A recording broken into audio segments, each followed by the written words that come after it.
Good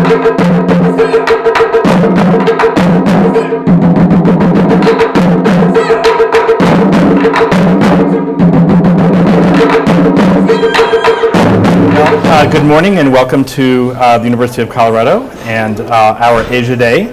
This is our 9th annual Asia Day and we're very excited about it. My name is Tim Weston. I am currently the Director of the Center for Asian Studies here at the University of Colorado, and I am very pleased to welcome you. We at the Center for Asian Studies are involved in a wide range of different kinds of activities. One of our major activities is outreach to the larger community. We also are the administrators of a major grant from the federal government, from the Department of Education, called and making us a National Resource Center. We are one of only 3 National Resource Centers in the United States that cover all of Asia. That is not just East Asia, but East Asia and South Asia. We are a Pan-Asian center. We are fortunate to have financing to support graduate students in their graduate careers, to hire faculty, to purchase materials for the library, to run certain kinds of activities here on campus. The kinds of activities that we run on campus range from brown bag lunch series to major conferences. We have film series, we have performance series, and so forth. We are a very active and dynamic center, and we're very excited about our growth in recent years.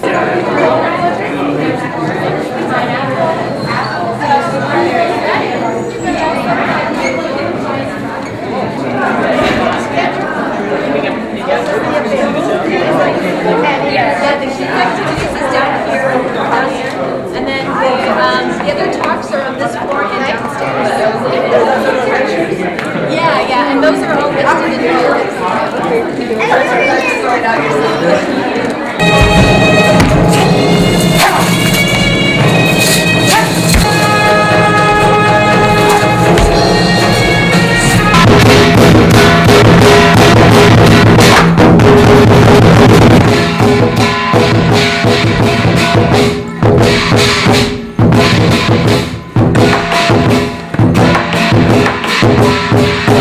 What Asia Day is about is sharing the activities and expertise of the university with the surrounding community. It's important to both the Center for Asian Studies and the university to share that expertise with the community as much as possible, rather than continuing to just talk about these things at the university and not getting the word out to the broader community. So today we have faculty who are presenting their research and their expertise about Asia. We also have community members who have come to share their culture and their activities with each other. We have students who are also presenting their research and other Asia-related activities. At Asia Day, we try to include adults and children and have activities for every age group. And we have a children's classroom where children can learn about specific aspects of different countries in Asia. And then we have lots of presentations and talks that are presented more toward adults. And then we also have performances that are more visually exciting and have dance and costumes and music and that kind of thing that anybody can enjoy. Let me give a very rough and quick history of mass education in Asia, and I'm going to here focus primarily on East Asia because that's where mass education begins within Asia. As you can see on the slide above, before the 1870s, there was no mass education in Asia. For the most part, education was confined to elites. Bollywood, as an art form, as a narrative form, as a storytelling form, comes from various different sources. In a nutshell, a couple of those sort of pre-modern sources are the Hindu epic stories of the Ramayana and the Mahabharata.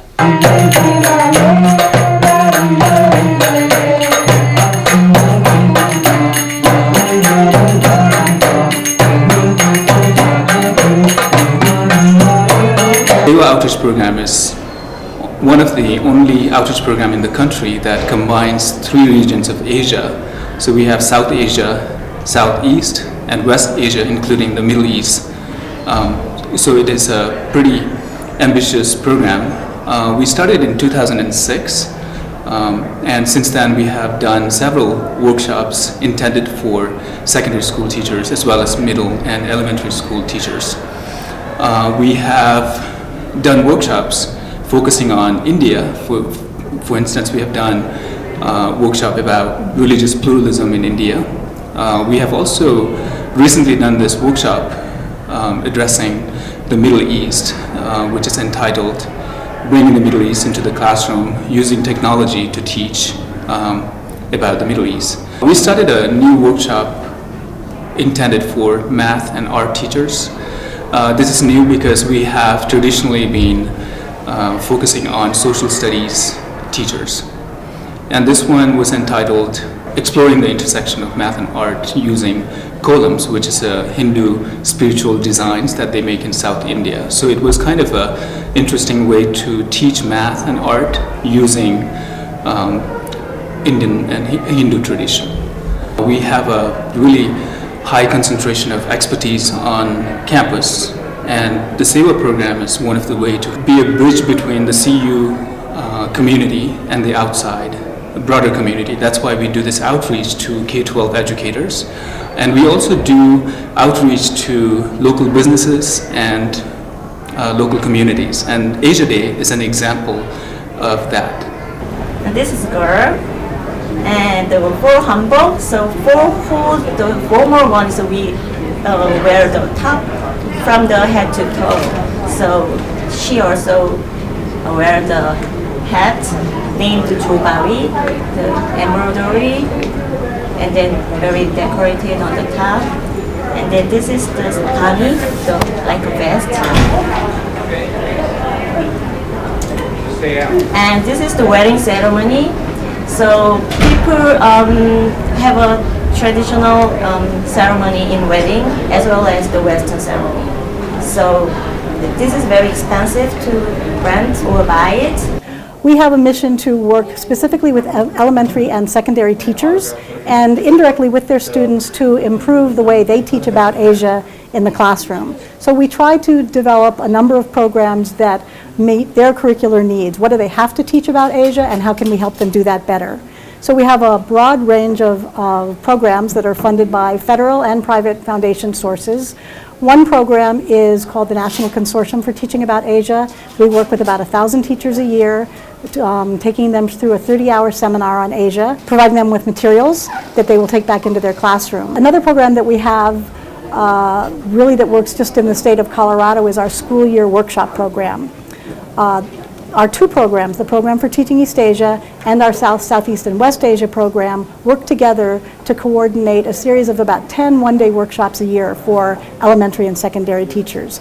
So we select the topics based on what we think teachers need or what they've specifically asked from us, and also what we think will best showcase the scholarship of the faculty here at CU. So this year, just to name a few of the workshops that we've conducted, we did a one-day workshop on the religions of India. For elementary teachers, we did a one-day workshop on kites across Asia. And for teachers of East Asian history and studies, we did a one-day workshop on how the Pacific War is remembered and taught in Asia. One of our most recent grants, which we're very excited about because it's heading us in a new direction at CAS, is a grant from the federal government to improve the way Chinese language is taught, specifically at the middle school level. So this is part of the federal government's strategic language initiative, and we'll be running a 2-week workshop for middle school teachers from around the country this summer. And we hope that we will be successful in that and we'll be able to expand that program so that we can bring in teachers of other critical Asian languages in programs in the next several years. Asia Day today, the program for Teaching East Asia is coordinating the Kids Room. It's a special classroom that we have, especially for younger age children. We have several different mini classes set up in the classroom. Kids can learn about Korea, India, China, and Japan, and they all get to do something interactive and take a product away. Last year we had about 250 young children that came through the Kids Day room, and we're hoping to have about that number again. I am a duck. Thanks to my webbed feet, I swim very well. My feathers are like paintbrushes, and they keep me very nice and warm. Get it started for you?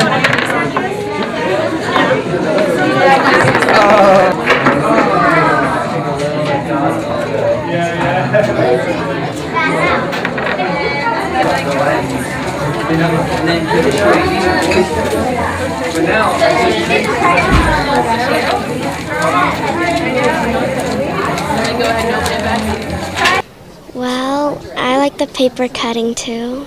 And I really liked the food and the paper cutting.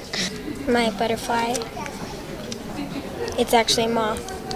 I learned that paper cutting is really hard and belly dancing is embarrassing. And I don't think we're going to do that again. Not your favorite. Because, I mean, she was just, like, pointing to us and we're like, we're right here, so I think we have to do it. I was embarrassed. And her mom said she had to do it, so I just kind of went up there because I wanted to be with her. And I thought it would be embarrassing for her, too, so. Well, we went to the Japanese storytelling. We were expecting it to be a book that like came open like that, but instead it was like one piece of paper and they kept flipping it. Like this. And then so we were wondering if like all the Japanese books were like that or Just some. papers that you flip over and over and over. The food was good. Food was really, really good. And we also, the Indonesian cooking and food. Oh, yeah, we. I've just been thrilled that they've had cultural events in Boulder, and I miss that from New York. And so I got involved through my daughter, and I've also had an exchange student from Japan and one from China. So we just like learning about other cultures. My favorite part of the Asia Day is that I get to take my daughter and always a new friend to explore, and I've been a teacher, and so I've enjoyed sharing what I've learned here in the classroom with her class.